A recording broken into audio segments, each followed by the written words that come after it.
Hi hello అండి, welcome to Srivani వంటిల్లు అండి. ఇప్పుడు చలికాలం వచ్చేసింది కదా, మనం ఒక చిన్న కషాయం అయితే చూసేద్దామండి.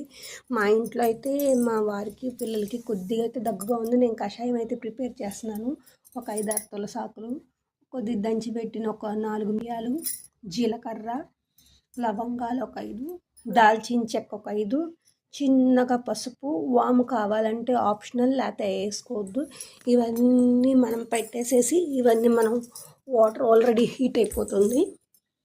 వాటర్ పొయ్యి మీద పెట్టేశాను ఆల్రెడీ. ఇవన్నీ దానిలో ఒక్కొక్కటి వేసేసుకుందామండి. ఫస్ట్ తులసాకు కాదండి, ఫస్ట్ జీరా వేసేసుకుందాము.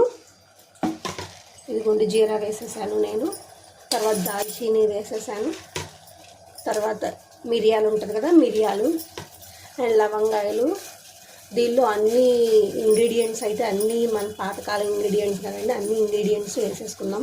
అండ్ తులసాకులు ఇవన్నీ వేసినాక మనమైతే ఇంకా కొద్దిగా ఉన్నాయి, మొత్తం కలిపి ఒకసారి వేసేసేద్దాము. వేసేసేసి అయితే ఒక 10 మినిట్స్ అయితే దీన్ని బాగా హాఫ్ అయ్యే వరకు మరగనిద్దామండి.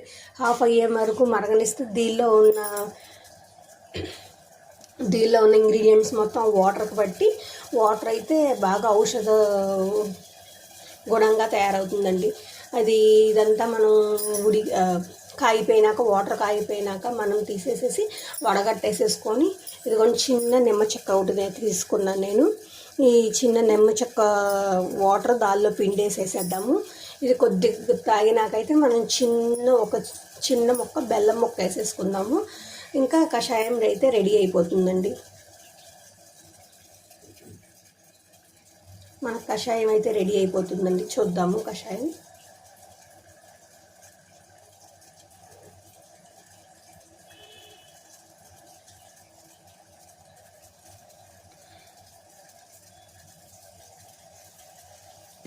ఈ రెసిపీ ఎవరికైనా నచ్చిన యూజ్ అయితే కనుక, మరి ఇప్పుడు చలికాలం కదండి, ఎవరికన్నా యూజ్ అవుతుందండి రెసిపీ.